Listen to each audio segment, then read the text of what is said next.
Selamat siang pemirsa, Sindo Siang kembali hadir untuk menemani aktivitas Anda. Bersama saya Nata Arman, berikut berita pilihan siang ini.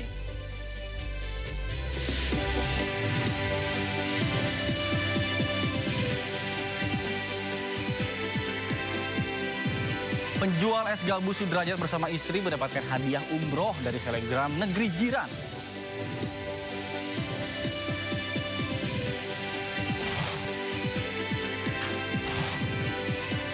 Di hari ke-6 pencarian korban longsor Cisarua, Kabupaten Bandung Barat dihentikan sementara akibat cuaca buruk.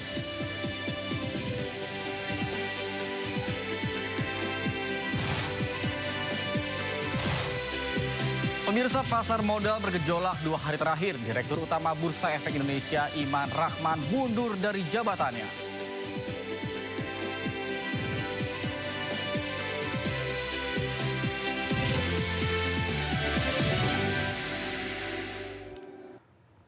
Pemirsa, Sindo Today Sindo Siang kita awali dengan informasi di hari ke-6 pencarian korban longsor Cisarua, Kabupaten Bandung Barat terpaksa dihentikan sementara lantaran di lokasi diterpa cuaca buruk. Untuk keamanan dan keselamatan personil tim SAR gabungan meninggalkan lokasi pencarian.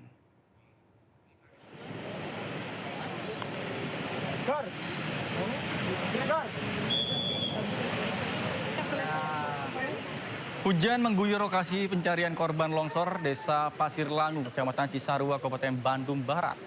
Cuaca buruk menyebabkan air mengalir dengan deras di sekitaran lokasi pencarian korban longsor dan membahayakan personil tim SAR gabungan, serta dikhawatirkan terjadi longsor susulan.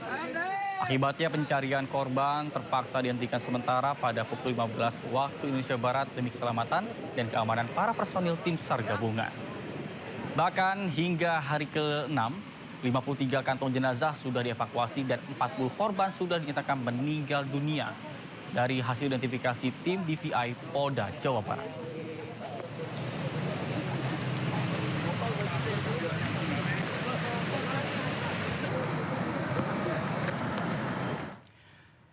Pemirsa, untuk mengetahui bagaimana situasi di sana, saat ini kami sudah terhubung dengan rekan Naura Safika dan juru kamera Tri Julianti. Baik, selamat siang Naura, bagaimana informasi terkini di sana? Apakah proses pencarian korban ini masih dilakukan dan sampai kapan?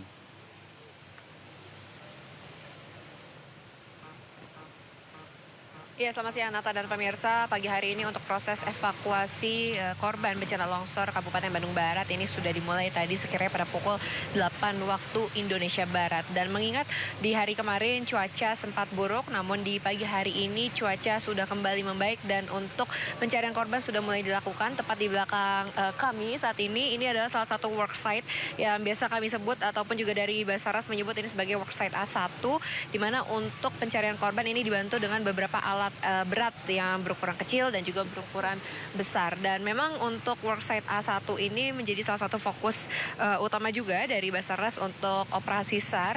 Dan karena di hari kemarin ini sempat ada tambahan kantung jenazah, 2 kantung jenazah di worksite A1, sehingga untuk total menambah dari hari pertama hingga di hari ke-7 ini untuk total kantung jenazah sudah ada 55 yang berhasil dievakuasi dan 41 diantaranya sudah dinyatakan meninggal dunia oleh tim DVI Polda Jawa Barat. Sehingga kalau misalnya untuk keseluruhan untuk orang yang masih dalam proses pencarian ini total ada 20 kurang lebih yang masih proses pencarian hingga di hari ke-7 ini. Dan memang kalau misalnya kita lihat ini sudah memasuki di hari ke-7, masih banyak sekali harapan juga pastinya dari keluarga yang berharap untuk keluarga segera ditemukan, sehingga dari Basarnas ini memutuskan untuk menambah 14 personil tambahan untuk mempercepat penemuan jenazah yang masih sekiranya tertimbun di dalam tanah ini.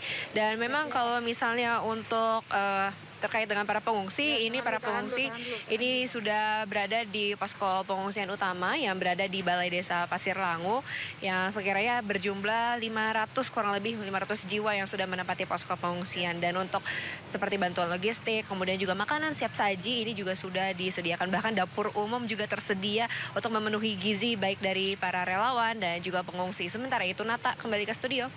Baik, Naura, jika kita lihat di layar ini cuaca sedikit mendung, apakah ini berpotensi akan adanya kembali turun hujan atau bagaimana? Atau ada penanganan khusus ketika nanti turun hujan?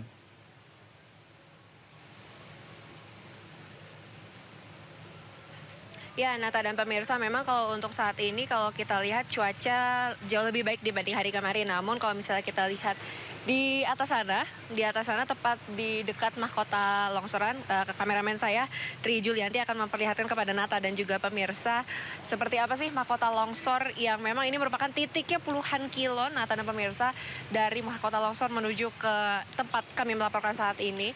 Kalau kemarin-kemarin kami tidak bisa melihat untuk mahkota longsor tersebut, namun di hari ini mahkota longsor terlihat dikarenakan kabutnya belum menutupi. Namun kalau misalnya di siang atau mungkin nanti di sore hari untuk cuaca kembali memburuk karena memang saat ini cuaca masih bisa dibilang masih belum menentu untuk cuaca.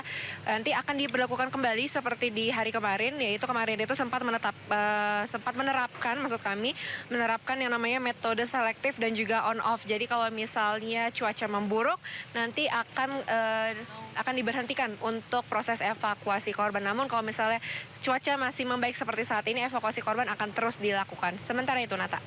Baik, Naura Safika dan juru kamera Tri Julianti, terima kasih atas laporan Anda. Selamat beraktivitas kembali dan salam sehat.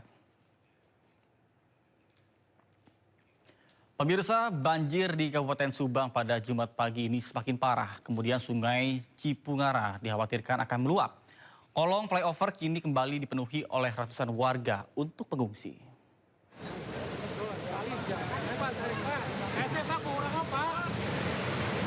Intensitas hujan yang tinggi membuat banjir di Kabupaten Subang, Jawa Barat semakin luas.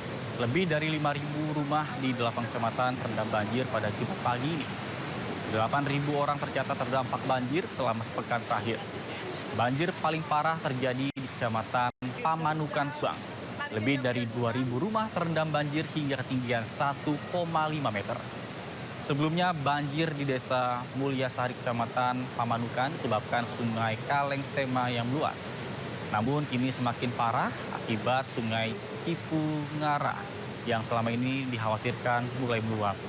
Sungai Cipunagara merupakan sungai terbesar di Kabupaten Subang dan akan merendam jalur Pantura Subang jika luapan ini semakin parah.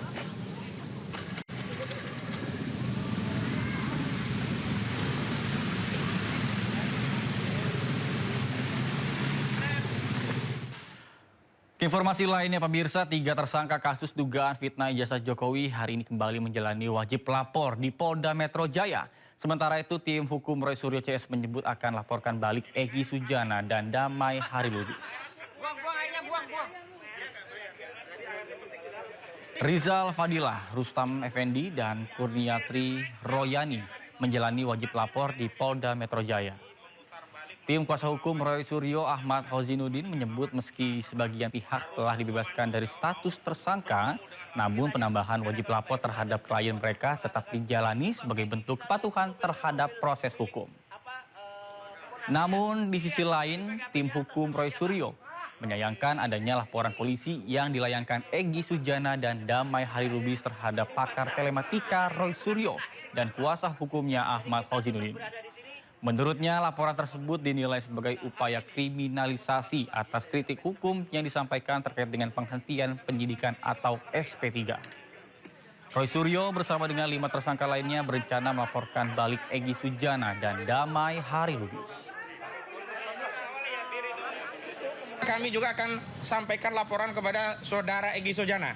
Karena sebenarnya setiap statement itu sangat menyakitkan, tetapi karena kita saudara, statement itu tidak kita proses. Namun hari ini ketika kami memberikan statement yang intinya kritik dan sangat menyayangkan tindakan keduanya ke Solo, justru kami dipersoalkan. Nah, hari ini kami juga akan mempersoalkan kembali, yakni statement yang menuduh kami sok jago. Jadi sekali lagi, kami tidak pernah sok jago. Orang yang menyebut kami sok jago dalam perjuangan itu, ya, itu adalah fitnah, sekaligus mencemari perjuangan kami. Jadi kita tetap bersama, tidak ada statement pribadi. Ya, ini adalah kebersamaan kita, kebersamaan dari 6 yang masih tersisa sekarang, ya, untuk melawan kebatilan. Jadi insya Allah itu yang ingin saya sampaikan. Jadi sekali lagi yang ingin saya sampaikan, mohon dipegang. Kita tuh mau persoalan ini mau pendek, ya, mau kemudian persoalannya dibikin panjang, tetap kita ikuti, ya, mau pendek mau panjang tetap kita ikuti dan kita akan lawan semuanya. Pemirsa, dinamika penegakan hukum nasional kembali menjadi perhatian publik, khususnya terkait dengan penerapan prinsip restoratif justice dalam penanganan sejumlah perkara yang menyeret beberapa pihak sebagai tersangka. Kemudian yang kedua, penekanan. Sehubungan dengan hal tersebut, seluruh eksponen relawan Prabowo Gibran Jokowi yang tergabung dalam Gerakan Rakyat Nusantara menggelar konferensi pers. Tujuannya adalah untuk menyampaikan sikap resmi dan pandangan akhir relawan Jokowi terkait dengan penerapan restoratif justice terkait dengan kasus ijazah Presiden ke-7 Republik Indonesia Joko Widodo terhadap para tersangka klaster 1 dan klaster 2 serta implikasinya sebagai penegakan hukum dan demokrasi ke depan. Relawan Prabowo Gibran Jokowi menyampaikan sikap resmi terkait dinamika penegakan hukum dan penerapan restoratif justice atau RJ yang kembali menjadi perhatian publik. Kami menegaskan bahwa restoratif justice merupakan instrumen sah dalam sistem hukum nasional dan bertujuan menghadirkan keadilan substantif, pemulihan, serta ketertiban sosial. Namun demikian, RJ bukan hak otomatis, melainkan opsi hukum bersyarat yang harus diterapkan secara selektif, objektif, transparan, dan bertanggung jawab. Pemirsa, Wakil Menteri Haji dan Umroh Dhanil Anzar Simanjuntak menyatakan ada 6 calon petugas haji yang dipulangkan dari pendidikan dan pelatihan di Asrama Haji Pondok Gede. Pencopotan dilakukan lantaran ada calon petugas yang tidak jujur terkait dengan kondisi kesehatannya. Pencopotan 6 petugas haji disampaikan oleh Wakil Menteri Haji dan Umroh Dhanil Anzar Simanjuntak. Dhanil juga menyoroti ketidakjujuran peserta sejak awal seleksi. Beberapa peserta diketahui menyembunyikan riwayat penyakit serius yang berisiko menular atau memberatkan tim. Keputusan menegaskan bahwa menjadi petugas haji bukanlah sekedar beribadah, melainkan tugas berat yang menuntut fisik yang prima. Jadi yang dicopot itu kan banyak ya, misalnya karena faktor kesehatan. Ada yang ternyata MCU-nya penyakit jantung, bahkan ada yang harus dipasang ring, kemudian rekomendasi dokter itu tidak bisa ikut, kemudian dicopot. Setidaknya ada 6 Pak Chandra ya, kurang lebih ada 6 orang yang dicopot. Nah tim pelatih ini tentu punya kriteria dan kami serahkan sepenuhnya. Pak Menteri dan saya tidak pernah ikut campur terkait dengan kriteria dan standar penilaian mereka. Misalnya ya, kehadiran kan semuanya diharapkan full 100% bisa mengikuti. Kemudian kedisiplinan, kemudian ketertiban dan macam-macam. Pemirsa, jumlah petugas haji perempuan tahun ini mencapai 33% dan menjadi yang terbanyak sepanjang sejarah penyelenggaraan ibadah haji. Kehadiran petugas haji perempuan diharapkan bisa memenuhi kebutuhan khusus jemaah perempuan dan lansia.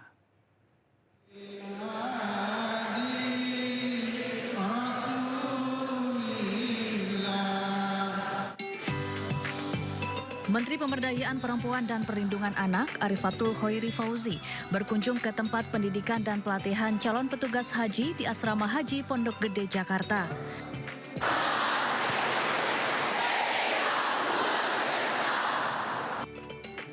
Menteri PPPA mengapresiasi rekor baru petugas haji perempuan yang mencapai 33% di penyelenggaraan haji 2026. Angka ini menjadi yang tertinggi sepanjang sejarah penyelenggaraan ibadah haji. Waktu itu saya nawarnya sih mintanya 50%, tapi nampaknya belum bisa dipenuhi karena kalau kita lihat jumlah jamaah haji perempuan sekarang kan ada di 55,4% gitu. Alhamdulillah saat ini tahun ini ada 33% jamaah petugas haji perempuan. Ini jumlah terbesar selama sejarah penyelenggaraan haji di Indonesia. Jadi ini kebahagiaan luar biasa bagi saya khususnya sebagai Menteri Pemberdayaan Perempuan dan Perlindungan Anak. Kehadiran petugas perempuan dinilai sangat penting karena pelayanan ibadah haji tidak hanya bersifat teknis, tetapi juga membutuhkan pendekatan empati dan pemahaman terhadap kebutuhan khusus jemaah perempuan. Dari Jakarta, Eti Juitasari, iNews melaporkan. Pasar modal bergejolak 2 hari terakhir. Direktur Utama Bursa Efek Indonesia Iman Rahman mundur dari jabatannya. Informasinya akan hadir usai jeda berikut. Tetap bersama kami di Sindo Siang.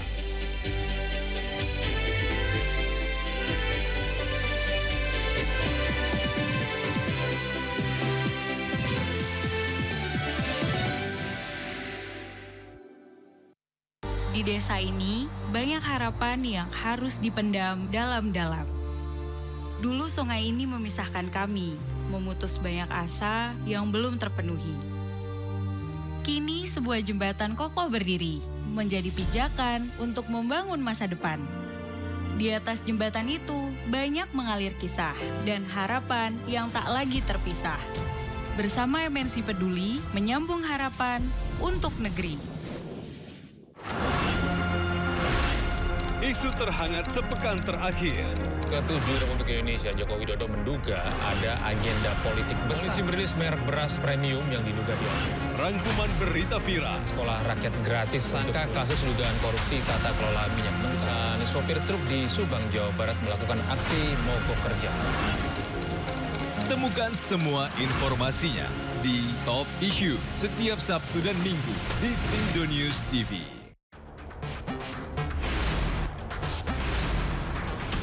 Rangkuman peristiwa di akhir pekan. Terus mengungkap praktek ratusan warga rela anti-pajak.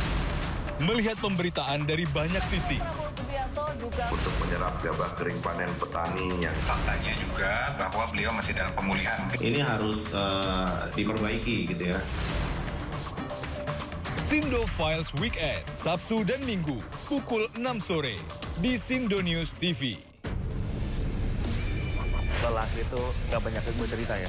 Iya, udah tuh nangis, tapi habis itu udah pasti orang gak bakalan gak nengok.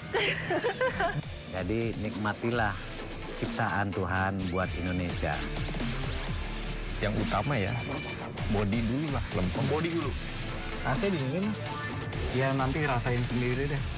Capeknya dan gak ada ujungnya. Teknologi jalan terus.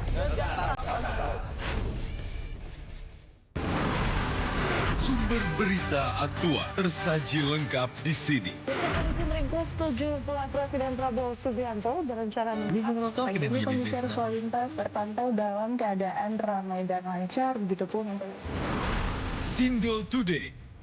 Narkoba Polresta Sidoarjo cendera disertai angin kencang. Pemerintah mengalokasikan anggaran sebesar 71 triliun. Mobil rombongan wartawan mengalami kecelakaan di Kota Malang, Batang hingga Sindo Siang. Korban meninggal dunia dalam Timnas Indonesia masih berpeluang lolos ke Piala Dunia. 2 orang terluka dalam serangan udara Israel. Ibu kota Nusantara IKN merupakan negara strategis ya. Sindo Sore. Api besar meluluh banjir setinggi 75 cm mulai izin secara bertahap. HT berjabat tangan dan berbincang akrab dengan Trump, Presiden ke-45 Amerika Serikat. Sindo Malam. Sindo News TV, Beyond Headline. Ragam peristiwa terjadi di banyak tempat. Berkelahi di tengah jalan menelantarkan bayi berusia 3 bulan. Ditemukan narkoba di dalam rumah. Menabrak tiang pipa milik perusahaan minyak dan gas asing. Mengabarkan secara update dan faktual. Warga pun ramai-ramai berjibaku mengevakuasi mobil. Harus menyeberangi sungai Cikaso yang menampilkan sejumlah alat yang rusak. Setelah nekat meracik obat. Sindo Files, setiap Senin sampai Jumat jam 6 sore di Sindo News TV. Pintu masuk bagi Amerika Serikat untuk kepentingan yang lebih besar. Sumatera itu di samping subur, tapi kan juga rawan bencana. Penangkapan itu hanya pintu masuk bagi Amerika Serikat untuk kepentingan yang lebih besar. Bakamla RI membentuk Coast Guard di ASEAN. Di PSSI untuk back-to-back emas itu ada alasan. Polri tidak bangga melakukan pendekatan hukum dengan tilang. Jangan lewatkan One on One, Sabtu pukul 7 malam di Sindo News TV.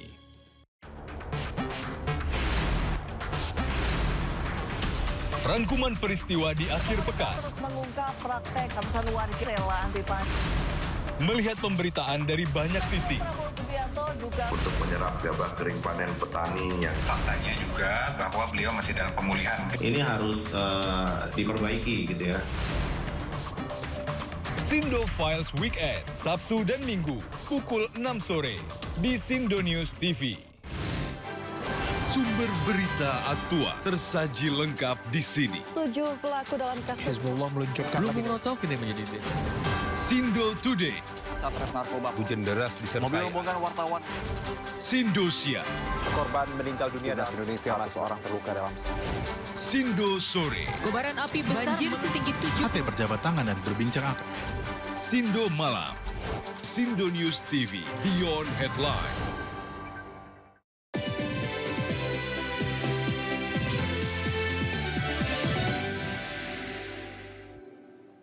Terima kasih Anda masih bersama kami di Sindo Siang. Pemirsa, harga emas Antam pada Jumat 30 Januari meroket naik.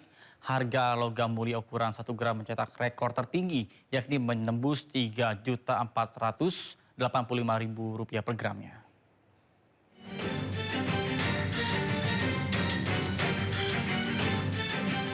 Harga emas Antam Kamis 29 Januari mengalami kenaikan sangat signifikan, yakni naik sebesar Rp165.000 per gram. Harga JA kini mencetak rekor tertinggi, yakni menembus Rp3.168.000 per gramnya. Sejak tahun lalu, harga emas Antam mulai merangkak naik. Kenaikan signifikan terjadi pada Oktober tahun lalu, di mana 1 gram logam mulia mencapai Rp2,3 juta lebih per gram. Awal tahun ini, kilo emas semakin tak terkejar. Sejak hari Rabu, 1 gram emas tembus Rp3 juta.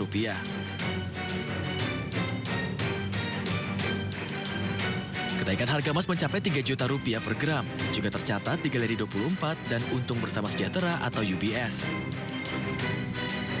Harga emas 1 gram di Galeri 24 pada Kamis dibanderol Rp3.068.000. Harga ini naik sebesar Rp96.000 dari hari sebelumnya, yakni Rp2.965.000 per gram.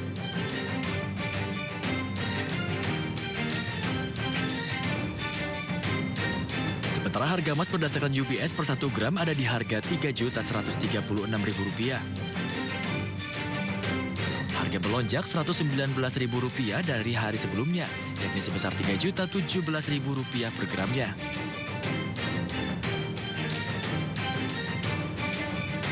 Komoditas menyebut kenaikan harga emas merupakan dampak geopolitik yang tengah berlangsung saat ini. Kenaikan harga emas ini, menurut Anda apa faktor yang menyebabkan harga emas ini terus merangkak naik? Harga emas dunia ya merangkak naik, kemudian berdampak terhadap logam mulia. Karena saya melihat bahwa ada beberapa faktor yang mempengaruhi, ya salah satunya adalah faktor geopolitik, kemudian perang dagang. Sejumlah ekonom keuangan memprediksi harga emas dapat mencapai $10.000 Amerika Serikat atau Rp168 juta per troy ounce pada 2030 mendatang. Artinya harga 1 gram emas bisa mencapai Rp5 juta pada tahun 2030 mendatang.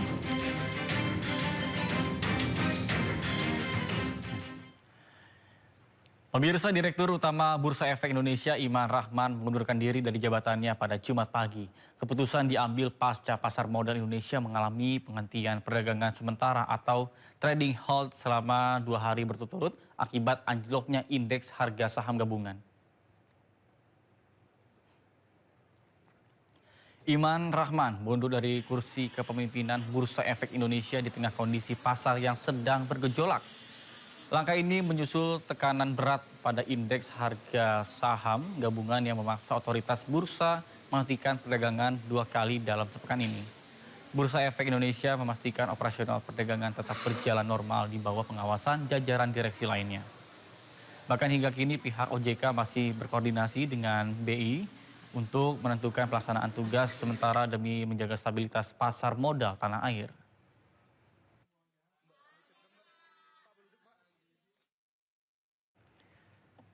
Pemirsa, Menteri Koordinator Bidang Perekonomian Republik Indonesia Erlangga Hartarto pastikan pemerintah terus perkuat langkah mitigasi untuk menjaga stabilitas harga pangan dan juga logistik jelang Hari Raya Idul Fitri 2026. Sebagai bagian dari persiapan menyambut musim mudik dan lebaran, pemerintah telah menyusun rangkaian program insentif untuk meringankan beban masyarakat. Program ini mencakup pemotongan tarif transportasi hingga penyaluran bantuan sosial. Assalamualaikum warahmatullahi wabarakatuh. Salam sejahtera Pak Seskap dan Wamen ESDM dan Wakil Kepala Badan BUMN. Rapat hari ini terkait dengan inflasi. Ya, kan pertemuan itu harus ada jadwal dan harus ada agendanya. Iya, kan jadwal kan harus cocok jadwalnya. Oh, berarti apa yang menghambat Pak? Munduran kemarin kan harusnya akhir Januari.